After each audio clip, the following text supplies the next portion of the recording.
And then review.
Good evening. Thanks for joining us in our second Levy Town Hall meeting of the our levy campaign, that goes to the ballots on November 7th. We appreciate taking the time to be here. Those that are here in person, thank you guys.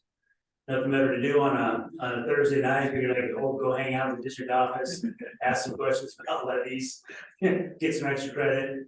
Yeah, right on, right on.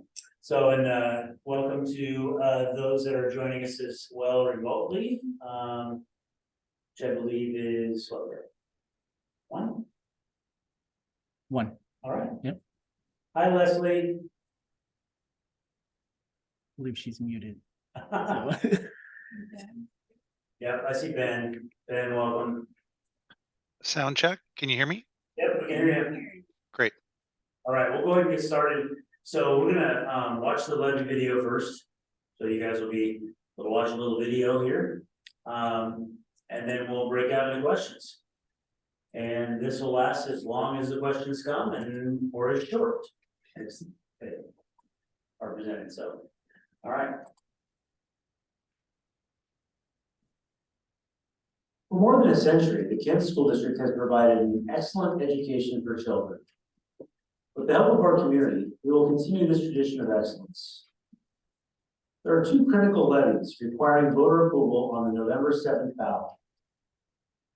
These levies play a crucial role in providing the necessary resources, technology, and learning environments for students to develop the skills needed to thrive in a global society.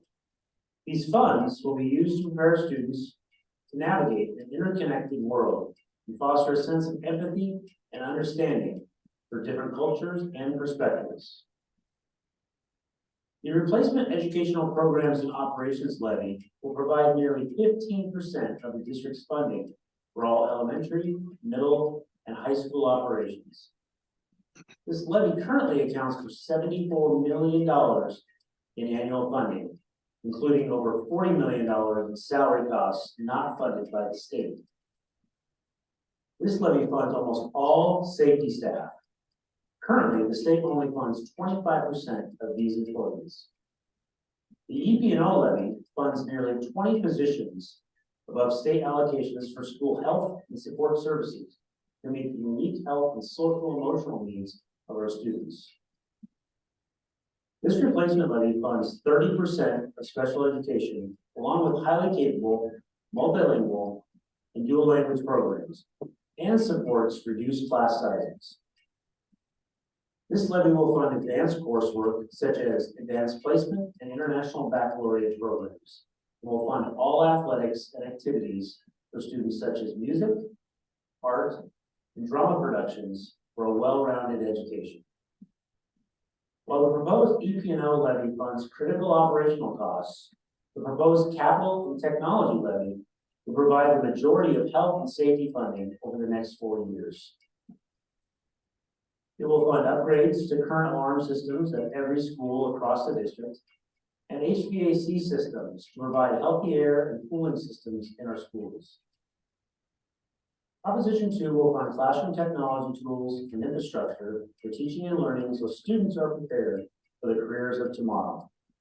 It will continue the maintenance of the one-to-one program and ensure our data and information remains secure.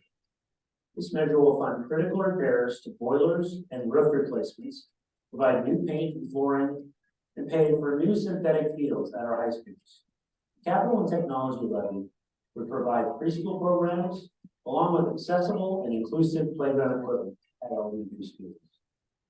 We believe every child, regardless of background, deserves an opportunity to achieve their potential by receiving an excellent education in a technology-rich and well-maintained school. With voter approval of these levies, the local school district portion of property taxes on a home valued at $500,000 would be approximately $1,832 to continue providing quality education for our students. In short, if both measures are passed, the overall tax rates for school funding are projected to drop by 9.8%, which will be the lowest tax rate in recent recorded history. Like the subscription, local school levies must be renewed. Failure of either of these levies would mean significant reductions to staff and student services, including teaching and paraeducator positions, our one-to-one technology program, and much needed critical repairs. Your vote is important to every student in our community. Look for your ballot in the mail after October 18th, and be sure your voice is heard by mailing or dropping your ballot before November 7th. Thank you for voting.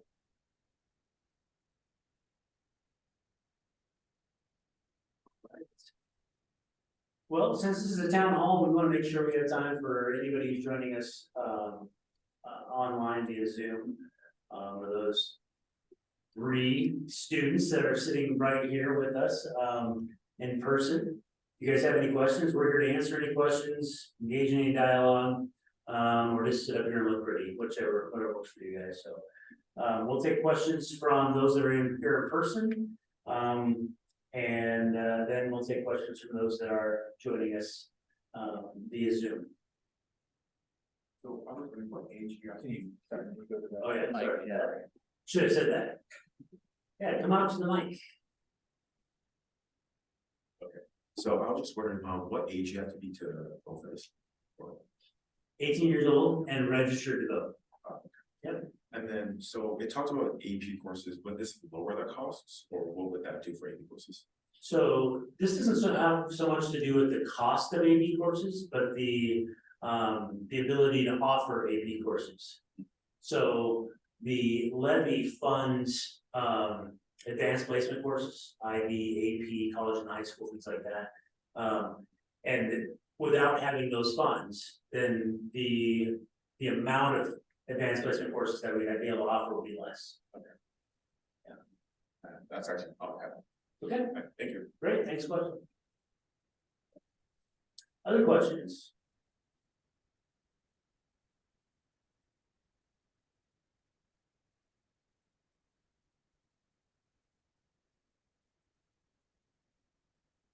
All right. Is there any way you can vote online, or does it have to be through the ballot? All ballot vote, yeah. I mean, I didn't see if I got it, but I missed it like that. Are you 18? I am not, No, so probably not. so probably not. And then you would, so if you, as soon as you turn 18, you can register, well, you can actually register to vote before you're 18. I have done that. Oh, you have done that. Yeah. So then, as soon as you turn 18, then you have the right to vote. So if you don't turn 18 before, 10 days from now on November 7th, then you're not able to vote. But again, the fact is that you are registered, you registered before you're 18, which is awesome. I mean, I love it when kids that are 17 going to be 18 exercise their right to get registered and their civic responsibility and being a part of the election. So I appreciate you doing that. So there'll be many more things to vote for as the years go on. Thank you. Yeah.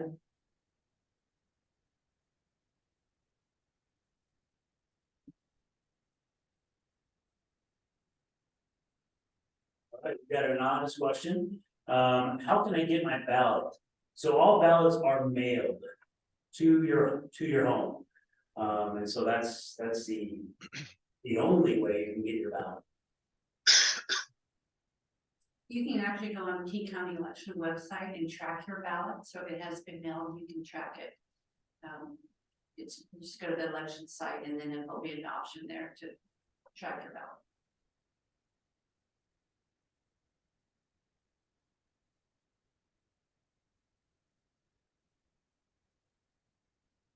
Other questions? Great. My question is, can only citizens of the US vote for this? So actually, only Kent residents can vote for this. So if you're a resident of Florida, you're not gonna have this on your ballot, but it's only the people that live right here in Kent that are registered voters that can vote for this. It's no problem.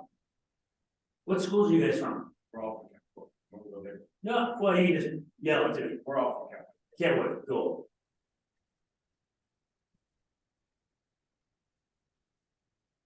Other questions? As we're waiting for questions, just a reminder, you can find out all of our information about our 2 levies on the website. If you go to the Kent School District website, And you click on our district, well, actually, it's all over the front page of our website, so you wouldn't have to go very far. But if you clicked on our district and you went to bonds and levies, underneath our district, there are all the information, the flyers, the PowerPoint presentations, video, things in, all the flyers are in different languages. And so, you had access to a bunch of frequently asked questions regarding the levies, tax information if you're a homeowner in, Kent as well, school funding, all those pieces. So the website is a wealth of information. If you have questions around exactly what would this money fund and support, it gives you a pretty good idea right there on that page. If anyone's interested in that.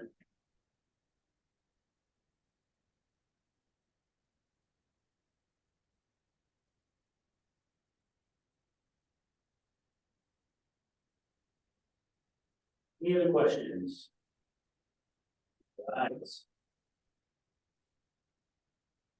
So I was just wondering, so if this levy like did go through, when would we see these changes start to go into effect? It's a great question. So we've got two levies that are going through. One is the replacement of our educational programs and operations levy, which actually funds a lot of personnel, people, teachers, paraeducators, also programs, and that's their the advanced placement classes, things like that. That would go into effect in calendar year 2025. So January 25, so roughly 15 months from now. Because we have a levy right now, which is why we're running another levy. Because the levy that we're currently in right now will run all the way through 24. Then this new levy passes, it starts at the very end of the other levy, at the beginning of 25. Then that'll run for 3 years. And then my other question was, would this levy target more specific schools or just kind of all around spread? If that makes sense. That's a great question. So we have two levies. One's the EP&O levy that covers a lot of our staffing and programs. That's pretty much spread throughout the entire district. The technology one-to-one levy, that's with the capital levy. Technology levy pretty much covers across the district. So that's where one-to-one devices, meeting boards, and things like that. Then the capital part of that as well, capital projects. So it might be more specific to schools based on the needs of those projects. So like, for example, if this levy passed, all of the high schools would have all synthetic fields, no grass fields at all the high schools. So like right now, all the high schools have a synthetic football field, but it would take care of all the rest of the fields as well. And so that's more of a specific school related types of projects. And there are some other projects on there that, you know, there might be a bunch of schools that are getting HVAC systems or updates to things like that, or windows or paint. So hopefully that answers your question. Yeah, perfect. Thank you. Yeah.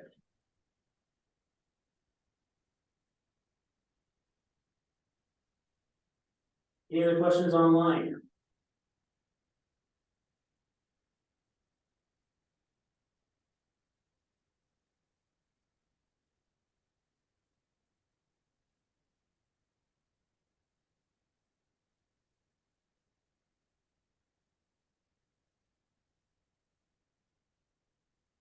You know, this is a busy time of year for families in the community and the school district. Today was the very first day of the new quarter. So grades ended yesterday, so I know that's busy for a lot of people. We're heading into fall-like weather. You know, we have a lot of families in our community that have kids in sports and activities, and it's also right about dinner time. So we understand that it's gonna be a challenge for people to join us at this time frame. We appreciate those who have. But we want to be respectful of everyone's time. I'd hate for us to sit up here for 45 more minutes just in silence. So I think we'll give a few more minutes if any questions pop up. But again, you know, our website is a wealth of information. There's contact information on our website as well as our flyers that have been sent home to all of our families. So if there's any questions at all, you can always reach out to us at the Kent School District and we can answer your questions pretty quickly. We have a KSD levy email specifically for levy questions that we're more than willing to respond to anytime you have questions, so. Those of you that are here, and for those of you that are online, if by chance you don't have a question at this particular time, I want to be respectful of your times as well. So we'll give about 4 or 5 more minutes, and then if there are no more questions, we'll kind of let this particular town hall come to an end. Again, I encourage those that are here, reach out to your family members, your friends, let them know about the levies, where they can access the information. And of course, anybody, if they have any questions, they can always reach out to us and answer any questions you have. Wade, this is Ben. Yeah, Ben. Can you hear me okay? Yep. I've just wanted to say I was encouraged by although I couldn't see them in person, I was encouraged by the questions from the students about registering to vote. And that is one of the things under the PDC guidelines that we're allowed to encourage. And so just want to say to the students, if they're still there, that whatever help they need getting the resources in terms of the online links to get registered. And that's a great thing to encourage in our, particularly our high school senior class, where a lot of those kids are either 18 or turning 18. So I was pleased to hear the enthusiasm about becoming a registered voter. I want to thank them for coming. Yeah, thanks, Ben. Absolutely. There's a website, webpage on our website that says register to vote. There's a little video that you can watch on how to do it, and then there are links directly to the page where you can do it online. And I'll second what Ben was saying. I'm very happy you guys came out tonight, and it's encouraging to know that you guys are looking forward to your future. Thank you. Tell me you're getting more than 5 points extra credit. So actually kind of how it works is that we're doing a civic engagement project. So we have to do 3 things on like a list, and then one of them is kind of this. So at the end, you'll have to either in a presentation or a video, you have to explain your experience with all 3 things. And then I don't remember the question exactly, but kind of some of those too. Great. Very cool. Well, if you get to that point and you need a refresher on whatever we talked about tonight, or you need some help with the questions and stuff, let us know. Happy to help you guys out for your presentation.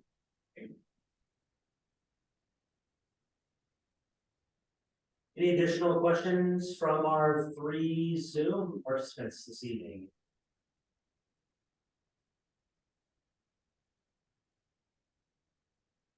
Much as we'd all love to spend another late evening here at the district office. We'll give it a couple more minutes if anything pops up. If not, we'll kind of adjourn this opportunity and encourage anyone to reach out and ask questions via email or check out our website.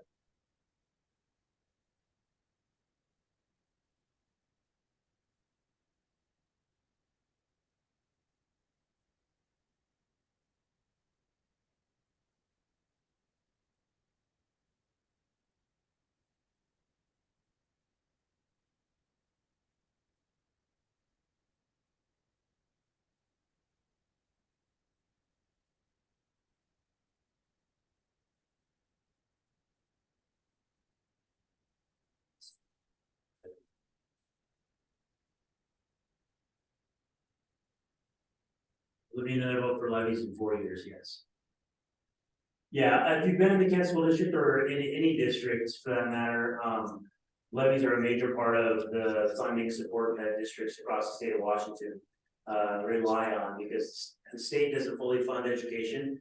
So we have to run levies to be able to help support our district's running and our staff and everything that we need to run our district.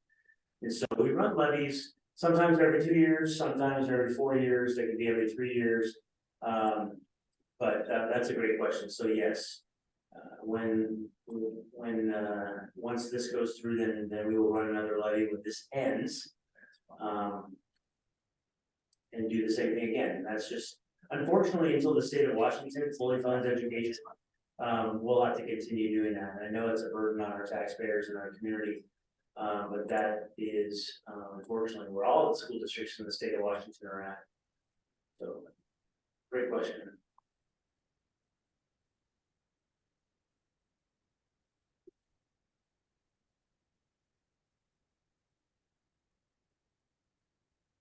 Oh, I see, somebody said my voter's pamphlet just came in the mail today as an FYI.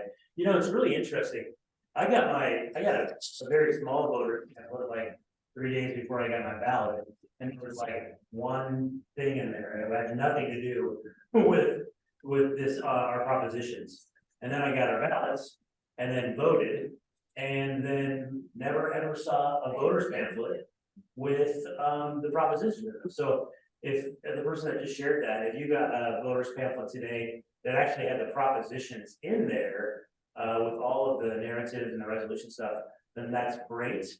You know, it's too bad that it didn't come out before ballots drop. That's obviously the ideal time, so things are a little slow than it looks like from the state. You should have received this brochure like in the mail the same week or the week before. Yeah. So this at least gave some information. Yeah.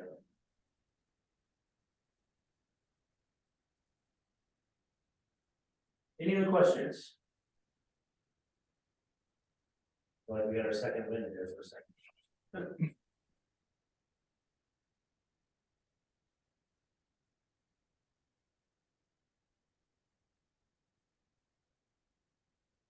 Well, I encourage anyone who's joining us either in person or on Zoom, if you have any questions after we end the town hall this evening, please reach out to us.